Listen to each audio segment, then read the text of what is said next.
Hello everyone, welcome to my channel let us be professional. आपका हमारे channel पर स्वागत है। इसके पहले की वीडियो में मैंने इन्विक्टस चैप्टर के को एक्सप्लेन किया हुआ था। उसी चैप्टर के क्वेश्चन और आंसर को टैग देख के आप वैसे भी समझ चुके होंगे। मैं उसी के क्वेश्चन और आंसर को इस वीडियो में लेके आया हूँ। अगर आपको उस चैप्टर की एक्सप्लेनेशन चाहिए, इन्विक्टस चैप्टर जो कि जिसका मतलब होता है जिसे हराया ना जा सके, अगर इस चैप्टर के एक्सप्लेनेशन आपको चाहिए तो उसका लिंक नीचे डिस्क्रिप्शन में दिया गया। आप वहाँ पे जा करके क्लिक करके आप उस वीडियो पे भी जा सकते हैं।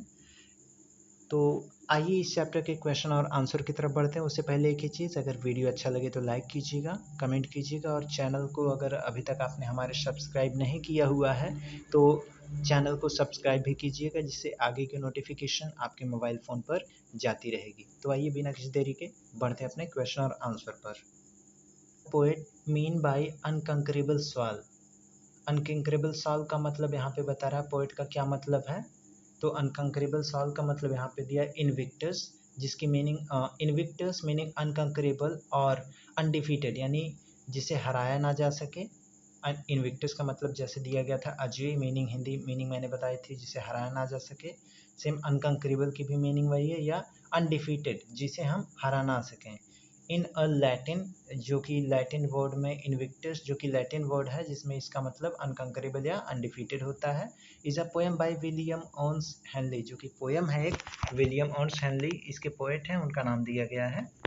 इसके बाद सेकेंड क्वेश्चन आपका है, इन स्टैंजा थर्ड यानी थर्ड स्टैंजा में which place could Henley be referring to, यानी हेनले यानी कि जो इनका पूरा नाम दिया गया है मिस्टर विलियम अर्नस्ट हेनली, यानी इनके बारे में बता रहा है। ये तीसरे स्टैंजा में किस प्लेस को रिफर कर रहे हैं? तो in the third stanza poet referring to place of wrath and tears. तो रैथ एंड टीयर्स को एक्सप्लेन कर रहे हैं, यानी कि आंसू और कष्ट, कष्ट और आंसू, यानी क्रोध और आंसू, इस चीज़ को एक्सप्लेन कर रहे हैं, इसमें इस चीज़ के बारे में बता रहे हैं। अगला हमारा क्वेश्चन थर्ड है, read the information about the Henley, यानी पोएट, जो पोएट है उनके बारे में बता रहे हैं, इंफॉर्मेशन आप रीड कीजिए। And how do you think is stanza second is connected to this own life, यानी आप उसके पढ़ते हुए ये बताइए कि स्टैंजा जो सेकेंड है वो पोएट की लाइफ के ऊपर कैसे बैठता है, यानी कैसे कनेक्ट होता है। तो इसमें दिया है, under the bludgeoning of the chance, my head is bloody, but unboard is connected to the life of the poet, यानी कि इसमें जैसे कि बताया गया था कि पोएट ने विषम परिस्थितियां उनके ऊपर आते हुए भी उन्होंने हार नहीं मानी थी।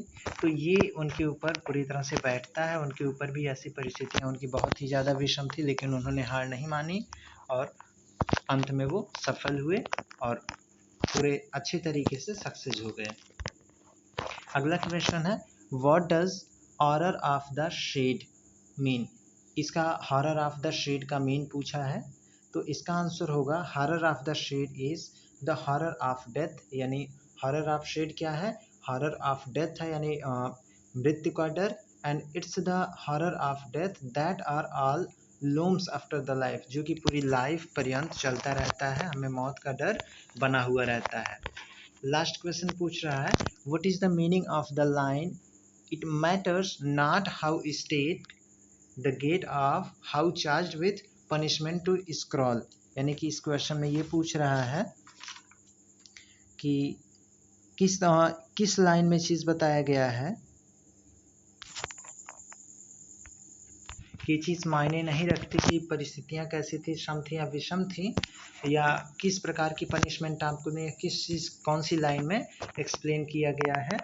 तो इसका आंसर होगा the line how charged with punishment the scroll, यानी किस प्रकार की विषम परिस्थितियाँ या आपको किस प्रकार के पनिशमेंट मिला। इस taken from the last stanza, जो कि लास्ट स्टैंजा यानी लास्ट पैराग्राफ से आपका लिया गया है इन द पोएम, इस पोएम में, which is probably it's most significant, जो कि संभवतः और बहुत ज़्यादा इसी चीज़ के बारे में बताया गया, इस चैप्टर का मेन है यही चीज़, because it's essential sum up the central message of the poem, क्योंकि यहीं पर पूरे इस मैसेज का सेंट्रलाइजेशन किया गया है, केंद्रीकरण किया गया है, यानी यहीं से पूरा पोएम सेंट्रलाइज्ड है। और इन दिस स्टैंजा, इस स्टैंजा में स्पीकर कहते हैं, speaker confirms is determination to face any encounter and overcome any hardship with courage. यानी कि इस स्टेंजा में पोएट ये बता रहे हैं, कंफर्म कर रहे हैं कि जो भी इनकाउंटर्स या जो भी हमारे बैरियर्स आते हैं लाइफ में, उनको अगर साहस से होकर अगर सामना करते हैं तो हमारा कुछ बिगाड़ नहीं सकती। अगर हमारा लक्ष्य अगर सही है तो कोई भी चीज़ परिस्थितियां हमें डिगा नहीं सकती और हम अपने लक्ष्य को ईजिली संभवतः तो नहीं कह सकते, लेकिन अगर हम सही हैं और हमारा टारगेट सही है तो विषम परिस्थितियां हमारा कुछ बिगाड़ नहीं सकती। हम अपने उस लक्ष्य में सफल अवश्य होंगे। तो ये क्वेश्चन आपके इस चैप्टर में दिए गए थे, इसको मैंने बता दिया। आई होप आपको ये क्वेश्चन अच्छे से समझ में आए होंगे और मैं आपको अच्छे से समझा पाया होऊंगा। अगर वीडियो अच्छा लगा हो तो लाइक कीजिएगा, कमेंट कीजिएगा, चैनल को सब्सक्राइब कीजिएगा और देखते रहिएगा हमारे चैनल को। मिलते हैं नेक्स्ट वीडियो में, तब तक के लिए keep watching. Thanks, have a nice day, bye bye.